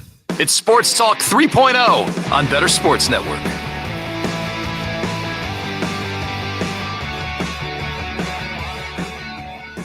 All right. Welcome back. Coronado and Friends, presented by Mayo Media. By the way, Jock Market, it's no longer using Friends code. It's Friends playbook. If you want to jump in, you'll hear all about it on the next show. But shout out again to Jock Market. Thanks for hooking us up last week. We love you. We will miss you. Good luck with Adam Ronis, giving as much love as we did. So. No doubt, Playbook is the new promo code. Hop in there. I had a good time with it yesterday. Like I told you, I had some shares of Josh Allen that I went all the way in on. I'm still trying to learn some of the quirks in the rules of Jock Market. But like, even though I paid up for Allen, I've been able to make money. You know what I'm saying? Like, I started with $20 in the account. I might have like $80 in the account now. So, and that's only like for 2 games. So, you know what I'm saying? I feel pretty good. I tried Lamar Jackson last night. It didn't work. But shout out to the to the Baltimore Ravens. That was a big win by Baltimore last night. And also, like I said, if you was on Baltimore, you wanted to lay that 2.5. If you was on the Bengals like I was, you take that 3.5. And that was perfect right there. Everybody knew that game was coming down to a kick. Lamar had a big run in the fourth quarter to get Baltimore in range. But I can see those two teams playing obviously once more, but I can see that being a playoff matchup too. Those are the 2 best teams in the North. Well, obviously the North only has Pittsburgh and Cleveland left, but those are 2 playoff teams in Baltimore and in Cincinnati. And like those are 2 teams that we very well could see as deep as the championship game, but definitely those are 2 second weekend AFC playoff teams the way it looks right now. Speaking of North, did you see House of the Dragon? You keeping up with that at all? Nah, I said I'm gonna watch House of Dragons. Man, when that's like off season watching. It's so good, so good. Everybody says that. My pop's a big fan of what's the original show? Game of Thrones. He's a big Game of Thrones guy. He's a big House of Dragons guy. He loves it. I haven't got into it yet. Werewolf by Night. I saw over the weekend. That was really good. That's on Disney. I'm sorry, no. If it's not like somebody I know with a ball, like if it's not a competition, I feel like I can't watch it. You know what I'm saying? I understand. Let's get to this exercise. I think it'll eventually. I think quarterback is the hardest question though. So we got Adam's got a team. He's got Stafford, Taylor, Gordon, Kupp, Sutton, and Higbee. Gordon. What do you think? Who's your quarterback? Broncos, Rams, Colts, Bears. I need a quarterback, 2 running backs, 2 wide receivers. Wait a minute, it's 2. Both the producers put teams in here, I think. Oh, really? Yeah. Oh, yeah. Look at that. I got to scroll. Yeah, sorry, I didn't scroll up. Mm-hmm. Jared's got Stafford, Taylor, Montgomery, Kupp, and Sutton, and then Higbee, I guess. Yeah. So very close. But who's your quarterback? So we got Stafford. I went with Stafford, even though Tommy John surgery, Stafford has not played well this year. I would trust him the most to turn it around. I can't really rely on any of those other quarterbacks. I think they're backups to me. Stafford is still a fantasy. He's not a fantasy starter. But if your situation is this bad, you got to go with Stafford. So I would go with Stafford as my QB. He has not looked good this season, but neither have the other guys, to be honest with you. At least with Stafford, you would think, okay, well, maybe he gets healthy. He plays better. But Stafford has it in him. The rest of these guys could be done. Are you going to – I don't think Wilson's done that. I don't like – for me, it's Wilson, but I think like Stafford's going to – that elbow injury, you're just throwing every week. When's it going to get – like how is it going to get better? When's it going to get better? I don't know. Don't know. No problem. No idea when it's going to get better on this end. Now, if we're using the players that are healthy, I'm going with Montgomery and Henderson as the running backs. Not Melvin. Oh, right. Okay. I know. Henderson's a ballsy move, man. Yeah, I would go with Henderson. I don't like the fumbles from him. I think Boone is involved. I'd rather the guy that is not getting – Henderson's competition is Cam Akers. Not playing well. Yeah, but Henderson's not playing. Well, what did Henderson have? 1 carry yesterday and 3 catches? Yeah, I know, but at least his explosiveness. I'm trying to hit a home run at least, but yeah. I can see Gordon being the guy as well, but I'm going for the home run swing, right? And now, how many wide receivers? It's just 2. I think we'll keep it at 2. So I would go Kupp. I would go Kupp and Sutton. Now, here's an interesting question back to you. Let's say you could put a flex on this team. Yeah. Would you go Pittman or Judy? I'd probably go Pittman. I still like Pittman. I think they can get into a rhythm. Like Ryan's a pro enough where he could find him when he needs to. Mm-hmm. Let me ask. Oh, yeah, I guess you're right. Yeah, it would be Pittman. And I guess even if you threw a third wide receiver in there, you'd have Judy. So really to get this hard, you'd have to put a 4th wide receiver in there. And say, would it be like Darnell Mooney? Would it be Alec Pierce? Would it be Allen Robinson? Definitely not Allen Robinson. No, it's not going to be Allen Robinson. I guess would it be Mooney or Pierce? It would be Mooney. It would be Pierce then, because I can't fool with nobody who's catching passes from Justin Fields. How are these quarterbacks such a mess, man? Like listen to why. Like we have to keep like here. How about your wide receiver 8? Who would that be? Like, you know what I mean? Like, it's really going to make a hard choice. This is an abundance of wide receivers, and these quarterbacks are just destroying all of them, I guess. Now, the quarterback, like I said, the quarterback play has been tough this year, because really once you get, and Mahomes is, like I said, Mahomes has a game tonight. So let's just say once you get past Herbert, right, you got Cousins, right? With Brady, you can say, a little banged up, and injuries have kind of slowed the start to the Buccaneers season down. But then it's just like Daniel Jones, Trevor Lawrence, Russell Wilson, Brissett, Mariota, Rodgers on the back end. So the quarterback play is not that good this year. Yeah. Well, there's a lot of tumult, I guess. It's like it's real top heavy with Allen, Jackson, Hurts, Mahomes, and then maybe that next tier is Burrow, and then it's everybody else. It's a weird year, man. Like, I mean, I'm willing to discount it as like it's only been 4 weeks, but those are 5 weeks. 5 weeks out of 15, man. We're done. We're almost done. Yeah, there's almost Halloween, and then there's almost Thanksgiving, and then that's it. Those are the 10-pull dates, and then we're done. Then you start paying out. Yeah. By the time we get to Christmas, people be buying like toys with their winnings and stuff like that. So listen, it happens quickly. October is a month where you got to put the pedal to the metal. You know what I'm saying? That's why in my betting contest, I was happy to have a 4-1 day yesterday on my contest plays. You know what I'm saying? Had a horrible start to the season, taking an 0-5 in week 1. Now I finally got the record back up to 500. Nice. It takes a while to get to know these teams, man. That's it. You know what I mean? Like we're basing DSTs off of what happened last year. You know what I mean? Like, oh, this is a great defense. What a horrible matchup. Like, it's week 2, dude. You don't know anything. Yeah, we don't know nothing. Now we're starting to learn more. I think the pieces to the puzzle are starting to come together now. Right. Now we know. Yeah, now we know.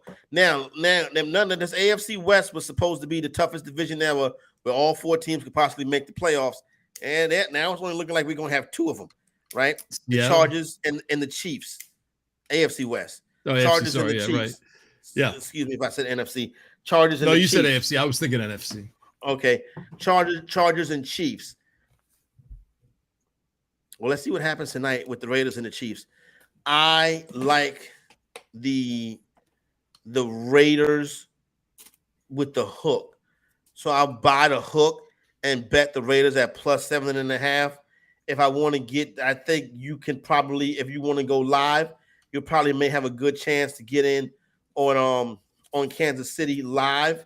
Monday Night Football, like I said, I told you Monday Night Football, very rare. I'm going to chase after a favorite. But one of the things that I will say about these two teams, when you look at their last 3 matchups, the last time they played in Kansas City, the Chiefs beat the Raiders 48-9. Time of play they played before that, Chiefs won 41-14. Time before that, Kansas City won 35-31. So what we're seeing is the Raiders can't stop the Chiefs. You know what I'm saying? I think yeah, there's a recurring theme here. Yeah. So that's it right there.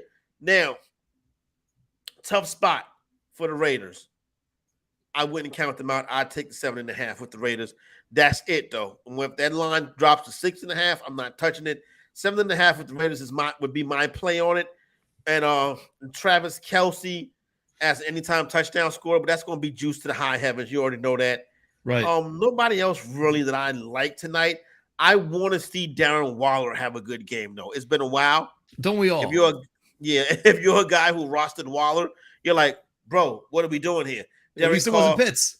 McDaniels, figure this out. You know what I'm saying? But we need Darren Waller needs to step up, and it'll be nice to see a good night from Waller tonight. McDaniels, is he the most disappointing of we really thought it was going to be McDaniels is going to run this offense, is going to be Josh Jacobs has benefited, I guess. He used Josh Jacobs in a way that only Josh Jacobs lovers would have thought that he was going to do, which turned out well. Yeah, and Jacobs, he had one good run. He's still been a little bit of a disappointment, but he came on strong last season. I think right now the biggest disappointment I would have to say has been really how terrible the Broncos and the Colts have looked. I think that stands out right now, early season, as our biggest disappointments, more so than the Raiders. The Broncos and the Colts have both been pedestrian at best and probably just terrible. When you look at the NFC, the NFC really right now is more about, not so much about who's bad, but it's about who's good.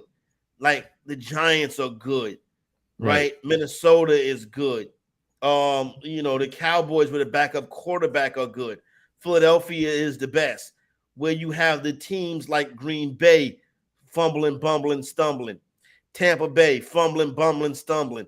Same thing with San Francisco and the Rams, even though San Francisco win back-to-back games and have a very winnable game next week versus the Falcons. I tell you something right now, though, I would look to bet the Falcons next week versus the 49ers. I think that's a take the 6 with Atlanta and sprinkle the money line. Let's see. I'm looking that up right now. I'm scrolling. I'm they're playing San sure Francisco. 6 is the number. I'll just trust you on that. I don't back to back 5.5 here over on DraftKings. So then it went down already. So then that number opened up. It already started to come in. So I think this Atlanta team is a different team. You can't handicap Atlanta the way you've handicapped them the past couple years. It's a different story now. And I think San Francisco, with this weird schedule quirk that has them on the East Coast in back-to-back weeks, they don't travel back home. I think they're fit to go into Atlanta and lose on Sunday. Panthers are plus everybody 400. in the chat. I told y'all that. So when that does happen, make sure that you remember that. So go ahead now, hop on the Falcons now, and hit the money line as well. Panthers are plus 400 against the Rams. It's 11. It's 11-point spread. There's no that way seems like a new coach, Steve Wilkes, fires everybody up. His second go round of coaching, learned from his mistakes. Win one for the Gipper is a narrative in sports betting. 100% win one for the Gipper. That happens a lot. A coach gets fired, the team comes back that next night, and it's win one for the Gipper. Yeah. It could be, but Carolina don't have win one for the Gipper talent. They got PJ Walker. I'll say maybe with Walker. So you got the Walker narrative, the win one for the Gipper narrative. You still got DJ Moore, Robbie. You still got like Christian McCaffrey. I mean, like you still have a team here that's good. That's got a lot of talent. Like Wilkes get in there. What? He's gonna let Ben McAdoo run the offense, right? So like Wilkes, who I always thought was a defensive guy, but apparently he was like the passing game coordinator. I always had it like I thought he was defensive coordinator and came through like up in the DC ranks, but I guess he was working as like an offensive assistant here. But still, the point is, I think they're gonna let McAdoo run the offense. Like that's Nathaniel Hackett's problem. Dude doesn't know how to. He's like, you get a defensive head coach in there, and you let the offense be run by the offensive guy. I think that's how it works, best instead of having if McAdoo was the head coach here, like he's not going to be able to run his offense at the same time. So basically, and they get a chance to get away from home, which I think playing at home is a problem for Carolina because their home field is always sold out with the other team's fans. Yeah. So that's one thing that we can look at. They get away from home, they get to the West Coast, they get a fresh start, they get PJ Walker, and one thing, their defensive line is the strength of the Carolina Panthers, and the Rams' offensive line is their weakness. You know what? Let's get in on it now. We taking the 11 with the Carolina Panthers. We're in on that. That's a Corey, Nando, and Friends play right there. I think it's going to be a good one. Yeah. Yeah, I think it's going to be a good one too, Nando. Good call on that one there. Our boy Eshan says, I have Hunter Renfro, I have Hunter Renfro versus Raiders kickers tonight. Currently, I'm ahead 2 points. What do you think my chances are? I don't have a crystal ball, but you have a 2-point lead and you have a position player. If this is a PPR and you get those points for Hunter Renfro, I like your shot. People always, I remember like some people in my leagues back in the day were like, I don't want to add a kicker because I don't want to drop this guy. I'm not going to play without. I have no kicker. I'm like, that's 12 points in some cases, man. Like depending on your league scoring, like you're putting like double-digit points on like as a zero. So yeah. Kickers, this should be a 2 or 3 point win for E. Let's hope Half so. Point PPR. Yeah, let's hope so. Exactly. Half PPR, yeah. All right, I mean, it could get done, I guess. Better than me. The over-under on Hunter Renfro, 44.5 for receiving yards. So what is, you can look at the projections. You have the projections up, Jake's projections? Oh, Jake. Oh, yeah, I guess I could do that. That's going to take a while. Let me go to the app. Let me find Jake's column. All right, well, don't worry about it. I got some projections right here that I can. I guess I could just text Jake. Hit the call button, please. We got to get Jake on the show. We haven't had Jake on the show yet. No, has he ever had us on his? Oh, you're right. Good call, Nando. You're right. No, I'm just joking, man. Hold on. Let me find Shout out to the All-In Kid, Jake Seeley. Let me find Las Vegas versus Kansas City. That's the quarterbacks. That's the wide receiver. I am looking at a Hunter Henry projection. Why do I have now? I got the wrong game. Lord have mercy. I tell you what, it never fails. Why do you got to go through so many things with these websites? Y'all know, like, why would I change the game? It changed out the wide receivers. All right, now can we have the wide receivers, please? Hunter Renfro projected for 6 fantasy points. All right. So half PPR. Oh no, that's standard too. Hunter Renfro in a half-point PPR. Now I got to go back and select the game. Let's just say 8.5. This is ridiculous. Come on now. Y'all got to do a better job than this. 8.5. Good call, Nando. 8.5. Hunter Renfro projected for 8.5 and a half-point PPR. I'm trying to find out where he is in Jake's ranks. Oh, there we go. He is 35th. I didn't pull up the projections, but Jake has him 11th above ECR. So Jake's very bullish on Hunter Renfro. There you go. So you should feel good about Hunter Renfro tonight. Yeah, if Jake likes him, then you're in a good spot. Good luck. Godspeed. By the way, we're here to answer questions. You know what, E? I'm going to ride with you tonight. I'm going to put a couple dollars on Hunter Renfro reception prop. So we all in this together. See, that's what friends are for, Nando. That's the kind of friend I am. If you need to win your fantasy matchup, guess what? I need to win mine too.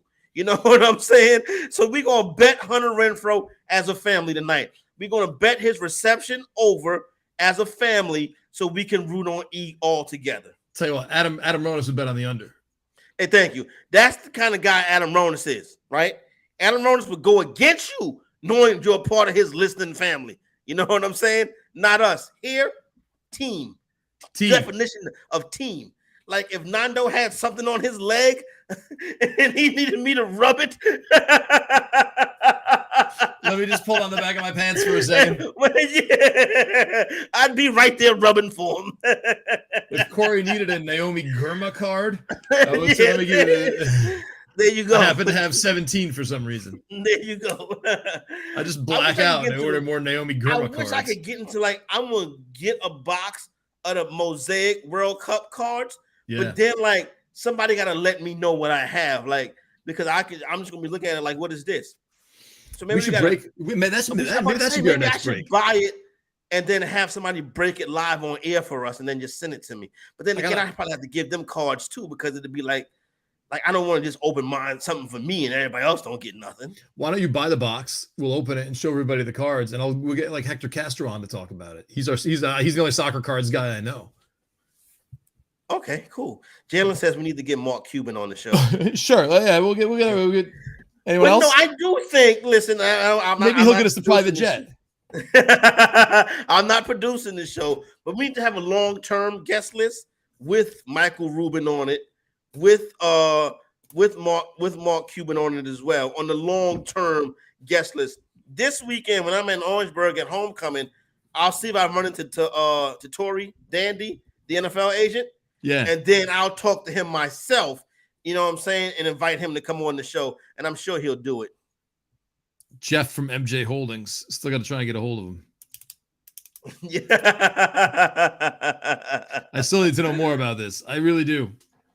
I got to go to the Walmart over here. The problem here, this Walmart over here is always cleaned out, man. Always. Oh, yeah. It's so different between being up there and down here. Obviously, yeah, this is the bad boy you're looking for right here. That good old Kirk Cousins BCC G10. I was in Walmart over the weekend. They only had 3 left. And I still was like, you're not going to fool me. I played our Kirk Cousins numbers. Nothing. No luck.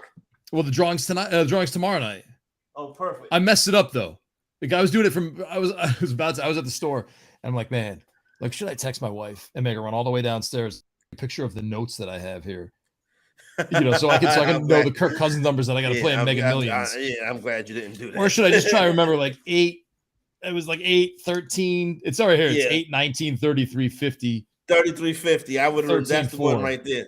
Yeah, I got the 33 and the 50. I forgot 19, which was the funniest one of them all. Yeah, I didn't play Cousins in Jock Market, thankfully.